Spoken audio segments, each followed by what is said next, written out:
Androany indray tsika dia hitondram-bavaka ny renimpianakaviana izay nanana zanaka tsy afaka fanadinana baccalauréat na dia efa nianatra mafy ary izany zaza izany dia kivy izy satria tsy arakaraka izany tokoa ny zavatra niseho ka eo anatrehan'izany dia mila fampahirezana manokana izy ary mila vavaka ihany koa ka andeha ary tsika hanonona vavaka ho azy ireo.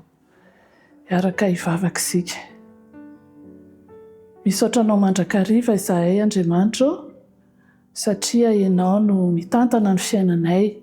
Ianao koa no mandahatra ny fiainanay eto amin'ity tany ity. Misaotra satria ianao dia tsy miova omaly anio ary mandrakizay fa Andriamanitra fitiavana ianao. Ankehitriny Jesosy eo dia misy zanakao izay tsy afaka fanadinana na dia efa nianatra mafy ary izy ary nanao izay azo natao mihitsy dia tsy afaka izy Jesosy ary malahelo eo anatrehan'izany. Eny amin'ny maha-olombelona tokoa dia toa-mahakivy izany kanefa ny teninao kosa dia mampahery manao hoe izaho manana hevitra hiverako anareo dia hevitra mitondra fiadanana fa tsy loza ao amin'ny Jeremia 5:20. Jesosy eo engane izany teny fikasanao izany mba ampahery izany zanakao izany fa manana ny hevitra izay heveranao azy ianao na dia tsy takatry ny saina ary izany ankehitriny dia ampio izy Jesosy mba tsy ho kivy fa mba handroso hatrany hatrany hanao ny ezaka tsara izay efa natombony ka manaraka dia mba ho afaka saoma tsara izy ka hanome voninahitra anaranao hatrany ihany koa.